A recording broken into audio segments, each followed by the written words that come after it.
السلام عليكم ورحمة الله وبركاته. مرحبا بجميع الآباء والأمهات المتابعين والمتابعات. مرحبا بكم على قناة الكوتش منير، قناة تهتم بالتطوير الذاتي، تهتم بالتنمية الذاتية، تهتم بالأسرة، بالطفل، بالمراهق وبالعلاقات الزوجية. اليوم غادي نهضروا على موضوع على درجة كبيرة من الأهمية، غنهضروا على موضوع يلامس القلب، وغادي نحاولوا نفهموا واحد المرحلة اللي كتمر منها بزاف ديال الأسر، اللي هي مرحلة ديال المراهقة. هاد المرحلة اللي كتخلّي بعض الآباء يحسّوا بالخوف وبالحيرة وبالقلق وبالتوتر. كتبقى الأم كتقول بنتي تبدلات وما بقاتش كتفهمني، والأب كيقول ولدي ولا ما باغيش يسمعني ولا باغي يبقى بوحدو. ولكن السؤال الحقيقي هو واش فعلًا ولادنا تبدلوا؟ واش حنا اللي ما بقيناش عارفين نوصلوا ليهم؟ اللي خاصنا نعرفوه هو أن المراهقة ماشي مرض وماشي مشكل. المراهقة هي مرحلة طبيعية كيدوز منها أي إنسان، كتكون ما بين 11 12 سنة ل19 20 سنة تقريبا. فيها تغيرات كثيرة اللي كتمس الجسم والعقل والمشاعر وحتى في العلاقات مع الناس. كتلقى مثلا واحد الوليد البارح كان كيبغي يلعب في الحضن ديال الأب ديالو، واليوم كيسد عليه الباب وكيقول لباه ولا لمو خليني بوحدي، ما بغيتش نخرج معاكم، بغيت نبقى بوحدي. المراهق في هذه المرحلة كيدير جوج ديال الصراعات اللي هما كبار. الأول داخلي ما بين الطفولة اللي ما بغاش تسالي والرجولة أو الأنوثة اللي باغية يلاه تبدا، والثاني اللي خارجي مع الوالدين مع المدرسة ومع المجتمع، لأنه كيبغي يحس بالاستقلال وباغي يكون مختلف وعنده شخصية خاصة، وهذا بطبيعة الحال من حقه. علاش كيتصرف المراهق ببعض السلوكيات اللي كتخلينا نتقلقوا ونغضبوا؟ اللي خاصنا نعرفوه هو أن الدماغ ديالو باقي ما تطورش، خصوصًا المنطقة المسؤولة على اتخاذ القرار والتخطيط والسيطرة على المشاعر. يعني كيدير بزاف ديال الحوايج قبل ما يفكر في العواقب ديالها. وبزاف ديال الآباء كيخطئوا وكيغلطوا في هذه المرحلة أو في هذه اللحظة، وكيبداو يغوتوا ويعاقبوا، ولكن في الحقيقة هو ماشي باغي يتحداك كأب أو كأم، هو باغي فقط يُفهم، هو بغا يتفهم. المراهق اللي ما لقى لا حضن غادي يخرج يقلّب عليه في بلايص أخرى، اللي ما حسش أنه مقبول غادي يولي يدير تصرفات باش يجبد الانتباه ويجذب الانتباه بالدرجة الأولى، وإلا ما سمعتيش غادي يسكت، ولكن من الداخل غادي يغلي وغادي يموت بشكل بطيء. هنا خاصنا نسولوا راسنا كيفاش كيتواصل معايا ولدي؟ واش كيسمح ليا نهضر معاه؟ واش كيعبّر على المشاعر ديالو ولا حابس كلشي؟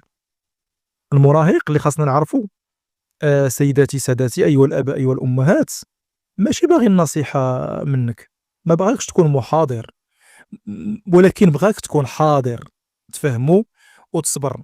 باغي يسمع منك أنا هنا إلا بغيتي تهضر معايا، ماشي أنا كنعرف المصلحة ديالك وأنا كبر منك وأنا اللي كنفهم وأنا، وأنا، وأنا، وأنا. شحال من مرة جاوني أمهات وآباء كيقولوا ليا ولدي ما بقاش كيهضر معايا، ما بقاش كيفتح معايا مواضيع. أنا كنسولهم فاش كان صغير واش كنتو كتسمعوه؟ ولا غير كتعطيوه الأوامر وتطلبوا منه يكون أحسن بلا ما تفهموه؟ المراهق بطبيعة الحال هو مشروع ديال بناء الإنسان، لأنه هو المستقبل، والأب والأم عندهم دور كبير في هذا المشروع، ماشي باش يتحكموا ولكن باش يكونوا واحد المرساة، باش إلى هاجت هاد الأمواج ديال الحياة يلقاهم ثابتين حاضنين وفاهمين ومسامحين. وكاين واحد الخطأ كبير كيطيحوا فيه بزاف ديال الآباء والأمهات، كيبداو يقارنوا، شوف خوك كيفاش داير، شوف بنت خالتك، شوف ولد الجيران، شوف هذا جاب نقطة مزيانة، شوف هذا كيسمع لوالديه. والمراهق كيسمع هاد المقارنة بحال كتجي بحال ضربة في القلب، كتحسّوا أنه ما كيسوى والو، ماشي إنسان اللي هو يعني كامل، يعني عنده نواقص كثيرة وماشي محبوب. المراهق في هذا السن سيداتي سادتي أيها الآباء أيها الأمهات، أيتها الأمهات كيبغي يحس أنه مهم، أنه مسموع، أن عنده قيمة، ولو كيدير شي تصرفات اللي غريبة اللي كتحمق الآباء وكتدخلهم في واحد الدوامة ديال الغضب وديال الجنون. كاينين بزاف ديال الإشارات اللي كتبين لينا أنه كيعاني وما كيهضرش. فاش تشوف ولدك ولا عصبي بلا سبب تسائل، فاش تشوف ولدك ولا كيحب العزلة والانعزال تسائل، فاش تشوف ما بقاتش عنده الرغبة في القراية وفي المدرسة، تسائل. فاش تشوفو كيتبدل بسرعة، تسائل. فاش تشوفو بدا كيدخل في صداقات جديدة وخطيرة وأصدقاء ديال السوء، تسائل.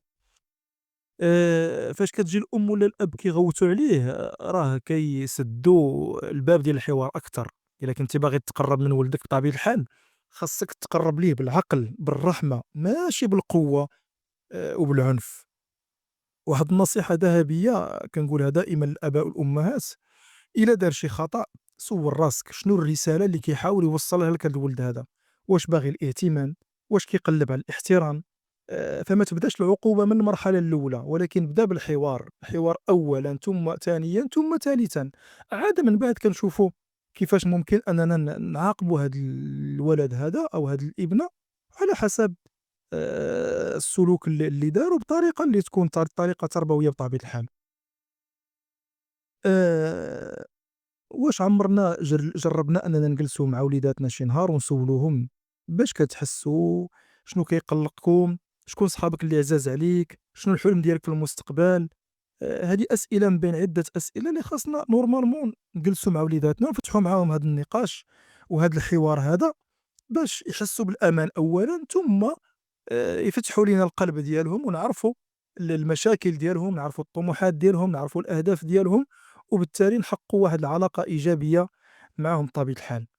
المراهق ما خاصوش هدية كبيرة غنجيب ليه واحد الكادو اللي كبير، ولا لباس اللي جديد سبرديلة من الماركات المعروفة والغالية، ولا نعطيه مصروف اللي هو مهم. هادشي بطبيعة الحال غيبغيوه، ولكن المراهق الحاجة اللي كيبغي بشكل أكتر هي الوقت. جلس معاه، هي الحضن، هي ديك النظرة في العين اللي فيها الطمأنينة وفيها التفهم وفيها أنا معاك وأنا مواكبك وأنا ما غاديش نتخلى عليك.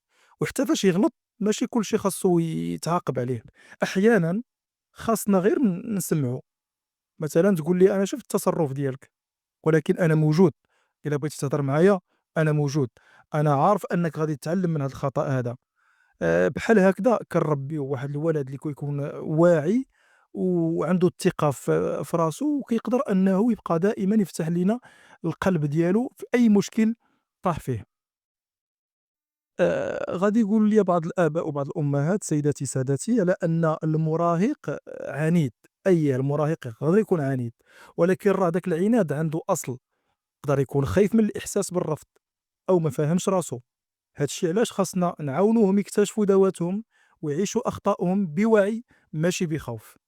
إذًا المراهقين ماشي مشكل، المراهقين فرصة لينا باش نبنيو علاقة ديال العمر، علاقة طويلة تمتد عبر الزمن. ولدك اليوم مراهق وغدا راه رجل أو امرأة عنده ولا عندها قرارات كتيرة وكبيرة ومواقف اللي هي صعيبة، وإلا ما كنتيش بجنبو دابا فين غادي تكون غدا؟ هذا سؤال خاصنا نطرحو لراسنا. فكّر في هاد السؤال، حتى هذا اللي قلت دابا وهاد السؤال اللي غادي نقول دابا: كيفاش بغيتي ولدك يتذكّرك في المستقبل؟ واش بغيتيه يقول كان كيغوّت عليَّ، كان كيضربني وكان، وكان، وكان، والّا بغيتيه يقول كان كيسمع ليَّ وكان السند ديالي وفيما نحتاجو كنت كنلقاه؟ هاد الشي علاش خاصنا ناخدو خطوة، خدوها مني كcoach، كاستشاري أسري، كأب. كل دقيقة كنقضيوها مع ولادنا خاصةً المراهقين كنزرعوا فيهم شي حاجة زوينة. يا إما كنزرعوا فيهم الحب والتفاهم، يا إما كنزرعوا فيهم الخوف والتمرد والاستمرارية في العناد. قبل ما نسالي، هاد الحلقة هادي غادي نخليكم تأملوا في هاد الجملة: ولدك ماشي خاصو يتربى باش يرضيك، خاصو يتربى باش يكون مرتاح مع راسو ويعرف يواجه الحياة ويكون إنسان مسؤول. نتمنى من كل قلبي تكونوا خديتوا شي فكرة، شي إحساس، شي لمسة ديال التغيير. ولا بغيتي تبني علاقة صحية مع ولدك، ابدأ من اليوم ولو بخطوة واحدة، كلمة طيبة، حضن، أو مجرد لحظة صمت كتسمع فيها قلبه بلا حكم، بلا مقارنة، بلا ضغط.